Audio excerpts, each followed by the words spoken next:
యేసు యేసు నజరేతునకు వచ్చి తల్లిదండ్రులకు, you understand it? నాకు అన్నీ తెలుసు, ఈయన నా డాడీ కాదు, నాకు తెలుసు. నా డాడీ పరలోకమందున్న డాడీ, నేను పరిశుద్ధాత్మలో పుట్టాను అన్నారా? No, he never said. ఆయన తల్లిదండ్రులకు లోబడి ఉండను. తెలుసు ఈయన కాదు, ఈయన కేర్ టేకర్ అని. విధేయత నేర్చుకో. అందుకే అనేకసారి చెప్తా ఉంటాను, విధేయత నేర్చుకో. Practice it, practice it. భార్య భర్తకి విధేయత చూపించుట అన్నది బైబిల్ ఒక చట్టం.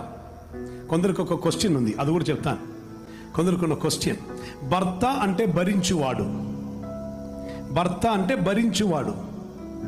నా భర్త భరించువాడు కాడు, అప్పుడు నీవే భర్త. ఏం చేద్దాం? హస్బెండ్ అంటే you are to take that position. And I'll make it more clear to you. The one who listens from God. ఆయనండి భర్త. ఏదేనిలో ఉన్న ఆదామునకు దేవుడు సాటి సహాయం సిద్ధపరిచారు. దేవునితో అనుదినం సమయం గడుపుతున్న శిరసైన క్రీస్తుతో కనెక్ట్ అయి ఉన్నవాడు శిరసు. మా ఇంటిలో కనెక్షనే లేదు అంటే నేనేం చేయాలి?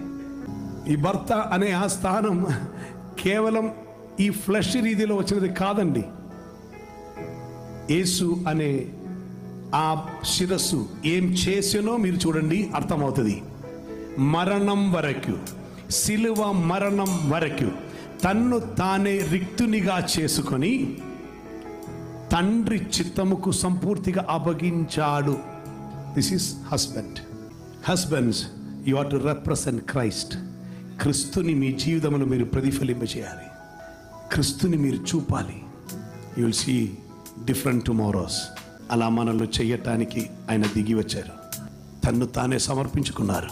కనిపెట్టమని చెప్తే 30 ఏళ్ళు ఆయన కనిపెట్టారు. 30 years మై జీసస్ వెయిటెడ్. అందుకొరకు పరిచయం జరగలేదా? మిషన్ పూర్తి అవ్వలేదా? పూర్తి చేసినప్పుడు ఆయన ఏం చెప్పారు తెలుసా? సమాప్తమై ఉన్నది అంటే ఒక్కటి కూడా బ్యాలెన్స్ లేదు, మొత్తం చేశానని. That's it. If you wait, He will empower you that you will fulfill.